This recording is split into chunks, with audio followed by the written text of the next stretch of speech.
Welcome to Still Untitled, the Adam Savage Project. I'm Will. I'm Adam. And I'm Norm. The Phantom Zone, I'm in now. We're all remote this week, and through the magic of technology, we are in one place, at least to the viewers out there. Yes. It's Hello, going to be everybody. perfectly seamless. This is especially strange because the way we're recording this, we can't actually see each other. No. But we Will, know I what each imagine other you're in looks your home like. office. I'm in my home office, completely nude. Just the normal podcasting setup. And I'm actually in Florida right now. What? Yeah. What? Yeah. You're a Florida man? No, I am not. I'm trying to actively avoid meeting or becoming Florida man. How are the bath salts? Have you eaten Haven't- anyone's faces? No bath salts, but the swamp juice is great. All Okay. right. What are you Everything doing I in know about Florida, I Norm? learned from the internet. What are you doing in Florida? Danica is a maid of honor in a wedding, so I flew out here for the weekend to support her and be part of that. And we have a very, very nice Airbnb. There's so much land here. Driving through these suburbs, it reminds me. Do you remember The Big Short? Yes. When Steve Carell and they drive down to the housing and people are just like buying up houses. Yeah, it's a little bit of that, and it's a little bit of the Queen of Versailles. Well, I think you just don't have Middle America reference outside of film. This is exactly why I'm out here to go around, and then I met a fan at to soak it in, to meet people. Met a fan at a random restaurant last night. Awesome. And it was very nice.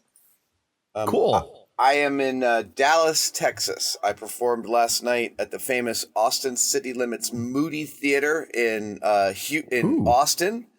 And I'm here to tell you it's one of my favorite venues in the entire country. In Austin? Yes. I don't know if you've ever seen a show there. I was just going to say, what makes a good venue, Adam? Sorry. We've discovered over the course of this tour that we've been doing very, very full crowds, and even when the crowds weren't full, the crowds have been super enthusiastic, so that's been awesome. But we also find that some halls, there's a long distance between the back of the stage and the back of the auditorium, like it's hundreds of feet. And others fit the same amount of people, but they're wider.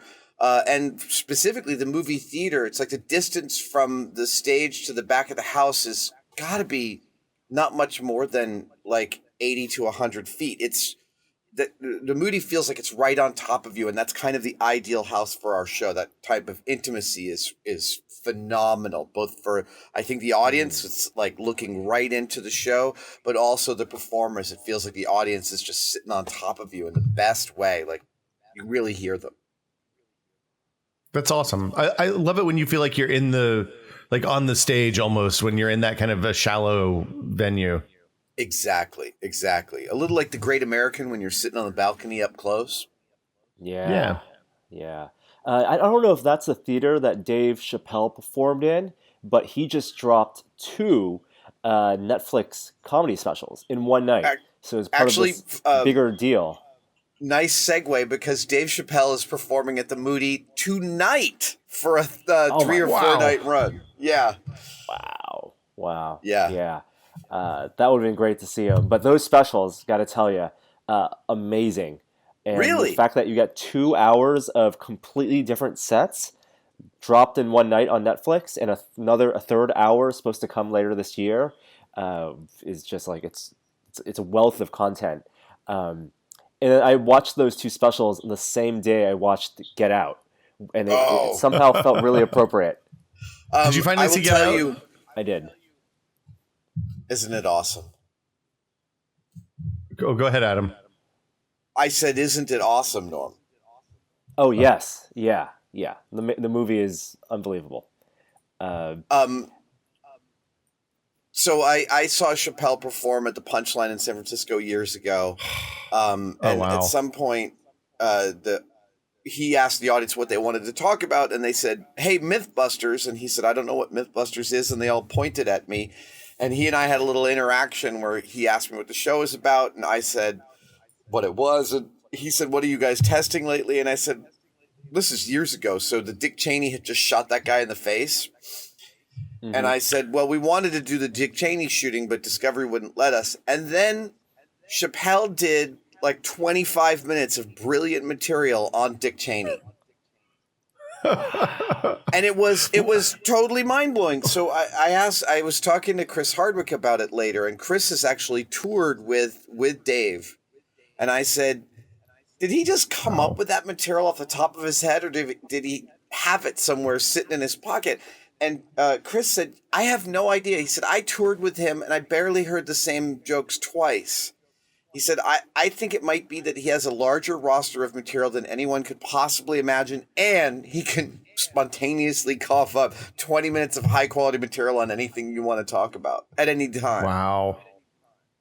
That's amazing.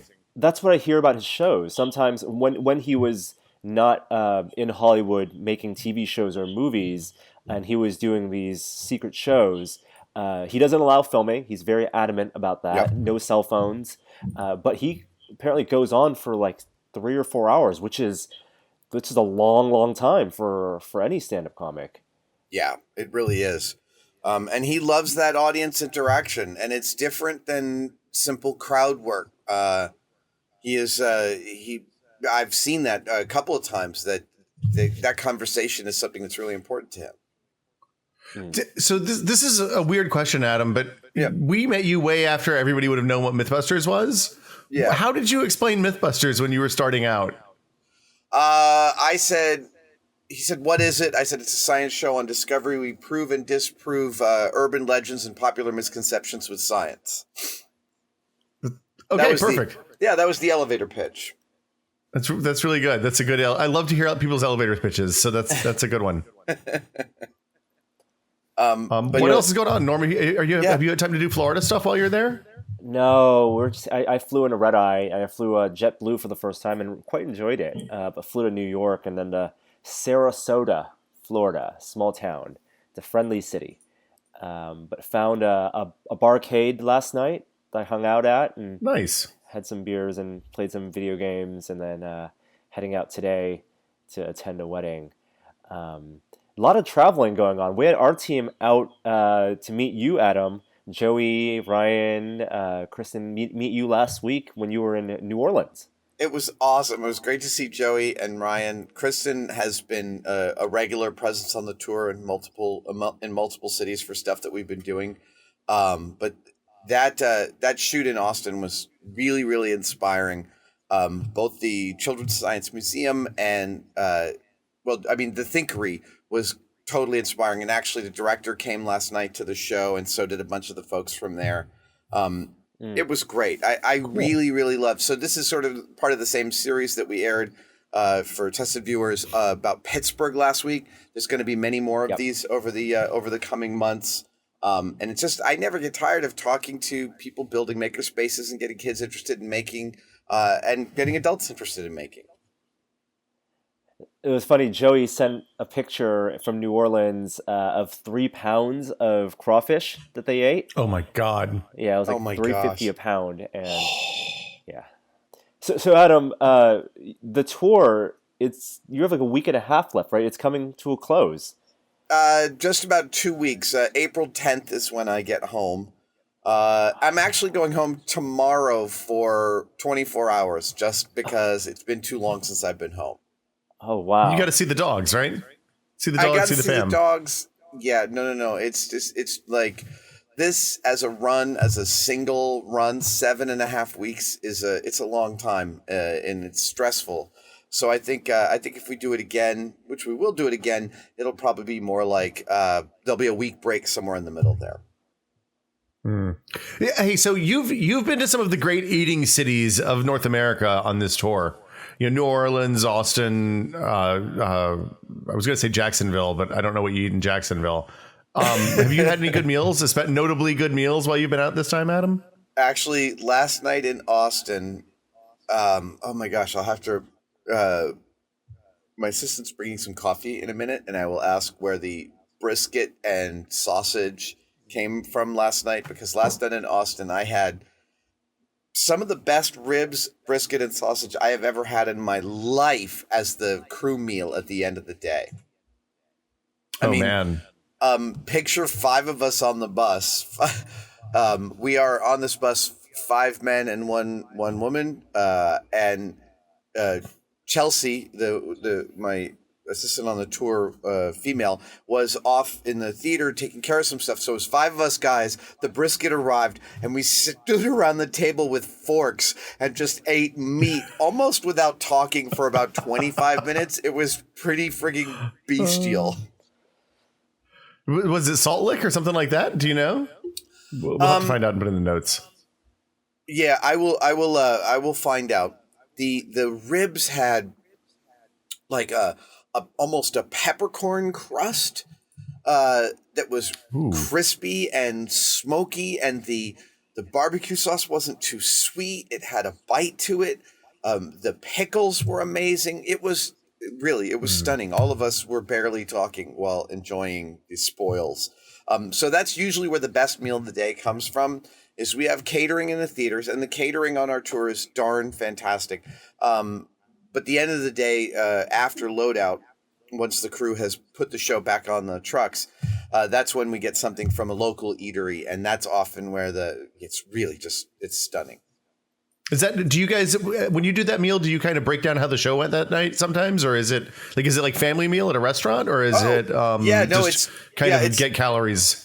No, it's totally like that. So we talk about, that every crew is different. Some houses are cooperative. Some can be more difficult. We laugh about some of the difficulties we had. I mean, sometimes we end up with, like in one theater, the door to the theater was literally only wide enough for like 2 guys with a dolly. So 2 trucks worth of stuff had to come in through a single regular doorway. So and you couldn't park more than one 18-wheeler there at a time. So the loadout took extra long because you could only load a single truck at once. You couldn't start spinning stuff between 2 trucks, which is usually what we do. There are other places where the local crew is just amazing, and we get along really well. I mean, my crew plays all these houses multiple times per year, so every place has its own proclivities and its own difficulties and its own wonderful, weird, quirky qualities, and we talk about those. Cool. I mean, how you going on these tours and seeing how these shows get put on, it makes me want to go behind the scenes on more of the shows that visit San Francisco. And we've done it the one time with The Lion King. Yeah. But we should really go behind the scenes more. And then, I mean, it happens all year round. I know it's not just because Hamilton is playing currently in SF right now. Look, Norm, if you need anybody to hold a light or a microphone, whatever you need, I'm around. I'm available. I can make time. I totally agree with that, Norm. I think that's a lovely idea, because it really is an amazing achievement when one of these big shows with large set pieces like The Lion King, and I mean, all these shows that travel are really complex organisms and complex machines full of people and problem solving and improvisation, much more than you think actually happening. And I think that's really cool. If you think about the mission of Tested as showing people who make cool things, like theatrical productions are these amazing pieces where there's millions of pieces working together, and it's the output of a massive team of really smart people. It's always cool. Totally. Especially the traveling ones, because they have to fit everything in those boxes and the semis and move from place to place. And they are expensive, so you want to make the show compact, and yet it's got to fill an auditorium. Yeah, look, I'm theater is where I got my start, and I still advocate that it is the single art form it is the first art form that will survive an apocalypse completely intact. Did you ever read Station 8? Have we talked about this on the podcast? No, what's that? Station 8 is a book by, I think, Elizabeth Spears, and it's basically a super flu wipes out the massive percentage of the population, and then like the book devotes the prologue to that, and the rest of it is 10 or 15 years later, kind of exploring what the world is like. And there's a lot of that, like theatrical performer is one of the traveling jobs. And these people go from little village to village and recreate plays and things like that from the before times. That's exactly what's going to happen. I totally guarantee it. There's an immediacy to being in a theater as an audience member and as a performer that just doesn't exist anywhere else. We've been very careful with the promotional material for Brain Candy not to show too much of even the small things that we're doing on stage, because seeing a picture of one of the things we do just does not communicate the experience of how much we stack the stuff we're doing on the show on top of each other. It'd be easy for you to look at a picture of us doing one little gag and being like, oh, I get what kind of show that is. And you totally don't get what kind of show this is, and, Michael Stevens and I talk about it frequently, how different audiences get totally different performances out of you, and different houses have different flavors. It's really actually, it was Station 11 by Emily St. John Mandel. Sorry. Got it. Okay. Station 11. Highly recommended. It's short. I'm really excited to see this, because when we went to your first show, one of the first ones that you did with Jamie after we started working with you a few years ago. Yeah. I was blown away, because it was not at all like I was expecting your kind of 90s style dry science show, and you guys definitely didn't do that. So I'm really excited to see what you've done with Michael and see how this new show's come together and how it's different and it that. Is so different. It's it's completely different. And I really enjoyed working with Michael. He is, anybody who's seen his videos knows how talented he is and what an amazing master explainer he is. But he's also wonderful at improv, moving on the fly. We try different things all the time. We've added several pieces into the show over the course of it. And the collaboration with him and our director, Michael Weber, it's super, super fruitful. I look forward to continuing to tour this show and continuing to write new versions of Brain Candy, because it's endlessly fun seeing how the audience responds. Plus, have we talked about the fact that our meet and greets now are 100 people a night instead of 50 people a night? Yeah. Oh, wow. And that's great. Wow. It's like totally amazing. We had a girl last night come and say she burst into tears when she said she is literally about to get her degree in engineering because of Mythbusters, and she couldn't believe that she was meeting us in person. And it was super sweet, and that happens so much. Families coming with their kids. I met a little girl named Raz the other night who is totally going to be a Mythbuster when she grows up. Her dedication and her fortitude in that fact was amazing. Oh, that's awesome. There's no way to transition this. Oh, sorry, Will. I was going to say, did ahead. we ever talk about Arrival? Oh. I finally saw it, and I don't think we ever talked about it. We talked we very should totally briefly talk about about it. Adam said, if I recall, Adam, you said you had two minds about it, and also the group that you saw it with informed what you thought about it. No, but no, because I really enjoyed it. But what I found was among 7 people, we had 7 totally different reactions to the film, from people really liking it to people being like, meh.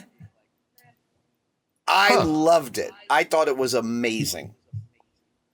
Yeah, I was astounded that they had a movie with that kind of budget that spent that kind of time and energy on like the nuts and bolts of video linguistics, movie linguistics. I thought it was really neat.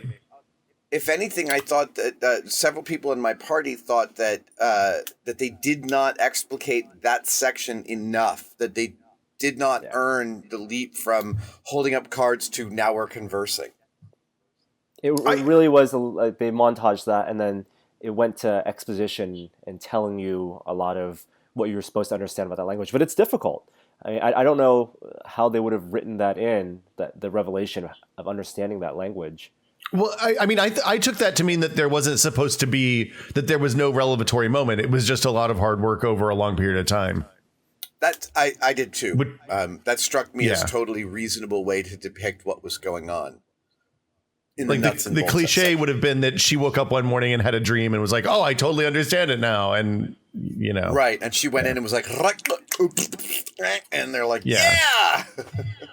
I loved like the visual design of the language. I thought was really really neat, like both in the way that the aliens constructed it, and like the look of the symbols and the kind of.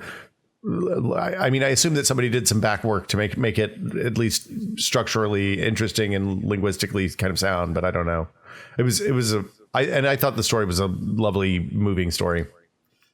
Plus, I think that their depiction of her as a scientist is one of the most. It felt so genuine. I actually know a scientist. She's known as the space archaeologist Sarah Parkak. I had dinner with her recently in Birmingham. And she, being around Sarah, who's like a completely dedicated, passionate, nerdy, erudite, wonderful scientist, felt exactly like the character Amy Adams plays. Like that depiction is totally spot on, in my opinion. Yeah, and there are a couple stories out there, Will, about the visual design of that language, but definitely probably not going to be a conlang that you can pick up yourself. I see people carrying iPads around with like the little I like it was just so interesting to see how they depicted that whole like sequence of events with the language and then like it had a twist that I didn't see coming. Like I thought it was a really well put together film. Yeah, and I love the analogy they had in the film where they realized that the Chinese were using mahjong as their analog to understand the language. Just like in the current geopolitical scene, like that's the way that story was framed as there's 12 of these all around the world and different people are approaching them in different ways was really like it had a different impact on me now than it would have when it came out last year if I'd seen it then, I think. Indeed, I totally see that. The one problem that another couple of people in the group I saw it with had was how quickly. So here, spoiler alert. I'm going to spoil something in here. Was when the bad guys from the military detonate the bomb inside the ship, and then like 2 scenes later, they're like, "Yeah, that happens. Crazy people get into shit. So sorry," and then they moved on from it. Like, Right. they didn't deal nearly enough with how bad that scenario was. Right. And it really called back to the scene in Contact. I think both those movies are similar. Yeah, I agree. Yeah. And then when they had the disaster scene in Contact, that halted their entire venture. Well, I assumed I kind of assumed with the foreshadowing we're spoiler territory, right? Yep. I kind of assumed with the foreshadowing with the kid that we were going to have the alien was the dad all along moment, like in Contact, which is my least favorite part of Contact. And I was pleasantly surprised that it wasn't that. And there was an interesting, like there was the fact that it ended up being a story of human perseverance was the thing that surprised me and left me kind of really happy at the end of the film. So. Oh, hey, I'm sorry. I buried the lead. I also spent the day at Johnson Space Center last week. I was going to ask whether... Holy hell, Adam. That's 2 now? You were at Kennedy and then you're also JSC? 3. Yeah. Because didn't you go to Huntsville too? Well, I went to Huntsville a couple of years ago. We didn't want to play Huntsville this time. And it was amazing. Astronaut Chell Lindgren took me around in the morning. I visited the neutral buoyancy lab. I watched an astronaut climbing into one of the new Z2 suits where you enter through the backpack. Are these the skin ones or the hard shell ones? The hard shell one. Well, it's not a totally hard shell. It looks very similar to our current EMU suit, except instead of putting on the pants and then sliding into the shirt, you actually open the backpack, and that is the single entry for the entire suit. Oh, nice. So there's no disconnect between the pants don't come down and... No. There's no ring there. Got it. Okay. There is a ring there because they can modify. Right, there's all these modules. There's arm modules and leg modules, so they can make different suits fit different people. But once the suit's assembled, you enter it through the backpack, close that door, and you're ready to go. Cool. Nutrabuoyancy Lab is amazing. It was incredible. I visited the Moon Sample Lab where we put on like full what do you call it? Full bunny suits and the gloves and the head thing to go like actually look at samples of rock from the moon, which was mind blowing. Oh man. Then Chell passed me off to astronaut Don Pettit, who's somebody I've corresponded with for a long time, but this was the first time we actually met. So we spent the afternoon together. We went to the VR lab. Did you know that the self-same software that the astronauts use to do VR training around the space station is publicly available for Oculus? So that's what we talked about last week. When it was last week. And I wanted to get you to use that demo, and it sounds like you did. Did you go through the ISS? I used it at NASA, and it's mind-blowing. It's totally incredible. And then Don Pettit is an inveterate inventor himself, so we finished the day at Don's incredible shop in Houston. He gave me one of his beautiful zero-gravity porcelain cups that he makes that exploit the surface tension of liquid to be able to have an open-topped cup on the ISS to drink from it. Oh, man. So, Adam, did you ask them, because they have the VR simulator now, do they still use the ISS, the physical mock-up for training? Yes. Or do they still do that? Okay. Yeah, it is a combination of all three. And there's all these limitations to every way in which they train the astronauts. For instance, the pool, the NBL, is not big enough to house the entire space station in its orientation. So the astronauts have to move from one part and then move to another and realize that it's not where it is in the pool. It's actually on the end of this other thing. So the VR... the VR is like this final linchpin that Chell was telling me that helps you really... put into your body the understanding of where you are, both on the inside of the station and on the outside of the station at any given moment. And literally every last thing that's on the outside of the station, whether it's a broken handle or some little doodad, is in the model. So there is nothing that isn't there. What they see in the model is what they're going to encounter when they're up there. Something that I immediately felt when using it, and Jeremy and I think Will as well, is how small it felt inside that simulation of the ISS, how little space the astronauts really have. Because you can see these photos, and the photos are all wide-angle camera lenses, and you have no sense of where things are related to each other, but you realize the bathroom is right above like the cupola. Dude, I climbed into one of the shuttle mock-ups. I climbed into the shuttle mock-up they had there and saw the space for 7 astronauts for 2 weeks. Wasn't that incredible? It's mind-bending. Oh my God, I cannot believe.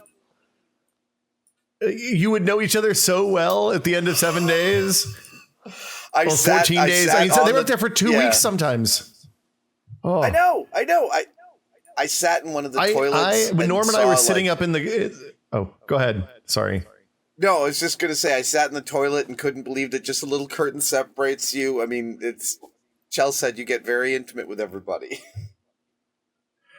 Well, I couldn't believe, like, when we were sitting up in the cockpit, so Norm and I climbed up into the commander and the pilot's seat, and I was just like, first off, I was blown away that I was sitting in the actual trainer where they did this, and this was after they had decommissioned the shuttle already, so like it wasn't in active use anymore. But the climb down, like I couldn't imagine how you would make that climb up into those cockpit seats when the shuttle was vertical. Like it seemed like you'd have to do some real gymnastics to get up there. So, and then when they launched, they had 5 extra seats, like mounted to the floor someplace. The whole thing is bananas. It's tiny. It's incredible. It's incredible what they have to work with. And also, again, and as you guys experienced, every human who's working at NASA is having a great time. They're proud of their work. They're excited with the people that they're working with. I mean, it's an incredible place. It's very inspiring to be there, to be in such a place where the unified whole is composed of just all of these parts that are so dedicated. Did you get to go to the gift shop and buy a bunch of patches? I did all my patch buying at Kennedy. Okay. I bought like 30 or 40 patches at Kennedy. I got a couple of extra Fisher Space pens, and I got some pins. I loaded up. I mean, it's amazing to be in a place where tens or even hundreds of thousands of people are working toward like one common goal, and you're at the point of that when you're at Johnson or Kennedy or whatever, which is amazing. You are, and that's actually a beautiful segue to talking about the Science March, for instance. That's right. So we just announced yesterday that, Adam, you'll be taking part in the Science March for Science, in April 22nd, Earth Day. Yeah. And you'll be the keynote speaker in San Francisco. I'm really excited. Awesome. The march is going to be going on in 430 cities all across the United States that day. I ran into one of the lead organizers on this tour, and it's really exciting. This is how democracy works. We make our voices heard in civil and articulate ways, and I'm totally excited to participate. Well, and it's working. That's the important thing, right? I agree. Making your voice heard in civil ways is having real impact. So, absolutely. So yeah, I'm very excited about that. It's only it's like 12 days after I get back from the tour. No rest for the weary. It's the events of April are starting to pile on. I'm going to be at the TED conference later on in April. I'm really glad I'm going home tomorrow for 24 hours. I can't wait. Cool. Well, that's as good a place as any to wrap it up, I think. Yeah. I think so. Adam, we can't wait for you to come back. Me too. Yes. Don't try to open all your packages in your 24 hours. Holy cow, man. Is it really that bad? Oh, it's that good. It's okay. That good. Awesome. You're gonna have to pace yourself. I bought an EMU spacesuit on eBay. Oh my gosh. Yeah, and this one's not a real one. No. It's from NASA Education. So it is actually built for NASA for outreach back in the late 80s, early 90s, which is really excited. I can't wait to lay hands on it. I think you should build one of the original MMUs, the giant, huge one that they did for the first untethered spacewalks. It's in my plan. Okay, good. Okay, cool. I want to build an MMU. I want to build the safer unit. I'm totally already gathering material for the mods for this new suit. Oh, nice. Awesome. Okay, Norm, what's on Tested this week? This week, Frank and I are building some Gundam. We have some videos of that up. We have another video from Adam's Makerspace Visit Tour, and some other stuff that's currently still being edited. Cool, awesome, guys. And you can still get the first episode of Fusho on Steam. It'll be on Oculus in a couple weeks. I'm going to watch that very soon. I'll bring a set by, and you have VR set up in the office when you're back. We do. I will check it out. Cool. All right. Well, thanks. All right, guys. Thank you. We'll see you next time. Back into the Phantom Zone. Oh. Bye, guys.